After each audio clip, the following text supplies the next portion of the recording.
edged forward, but didn't step into the house. "Hello?" she called, and her voice echoed. The entry was devoid of furniture. Olivia had told her Logan's brother had recently returned to Crimson, so maybe he had furnishings for his home on order. She hoped his purchases included a porch swing. A sound reached her from the back of the house, another curse and a child crying. She bit down on her lip and grabbed her cell phone from her purse, intending to call Olivia and Logan for backup. But the crying got louder, followed by a strangled shout of, "No," and Millie charged forward, unable to stop herself. She came up short as she entered the back half of the house. Rays of sunshine streamed through the windows, lighting the open family room as well as the kitchen beyond. Her gaze caught on the family room. Unlike the front of the house, the room looked furnished, although it was hard to tell because dolls, stuffed animals, and an excess of pink plastic covered every square inch. It looked as if a toy store had thrown up all over the place. Did Jake Travers really have only one child? There was enough stuff here to keep a whole army of kids busy. She forced her eyes away from the girly mess to the kitchen. 2 tall bar stools were tucked under the island, which was littered with cereal boxes and various milk and juice cartons. A mix of what looked like chocolate milk and grape juice spilled over the counter onto one of the stools and the tile floor, soaking a pile of soggy Cheerios from an overturned bowl. Jake stood in the middle of the kitchen with his back to her. She noticed immediately that he was tall and broad, wearing a gray athletic t-shirt, basketball shorts that came almost to his knees, and an orthopedic boot on his right leg that covered him from mid-calf to foot.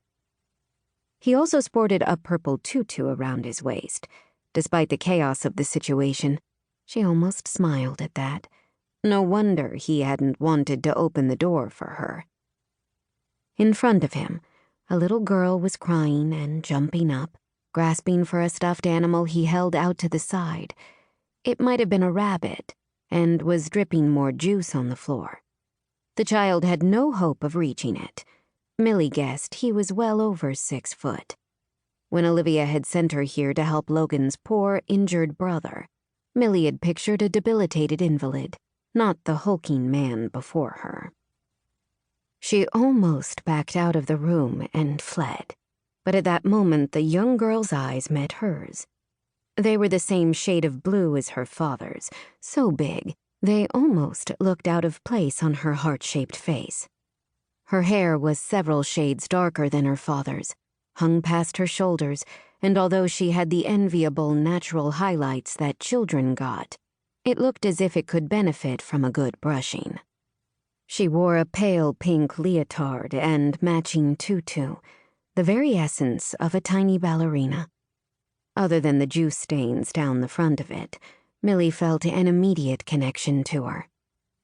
The child fell silent, except for a tiny hiccup. Her eyes widened as she pointed at Millie. "It's a real-life fairy." Jake Travers breathed a sigh of relief before turning to see what his daughter, Brooke, was pointing at. He hardly cared if a real-life fairy was standing in his house. It had stopped Brooke's crying, and already the pounding in his head was starting to subside. But it wasn't a fairy staring at him from the far side of the family room. The girl he'd tried to chase away minutes earlier held up a tentative hand and waved at him.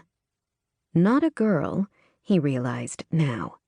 She was a woman, a tiny sprite of a woman, but the morning light silhouetting her body revealed the soft curves underneath her flowery, flowing dress. "I'm Millie," she said, nodding, as if willing him to understand her. "Millie Spencer. Olivia's sister? She and Logan sent me over." She tucked a strand of chin-length caramel-colored hair behind one ear, the bracelets at her wrist tinkling as she moved. Brooke let out an enraptured gasp. "Look, Daddy! She sparkles!" He narrowed his eyes.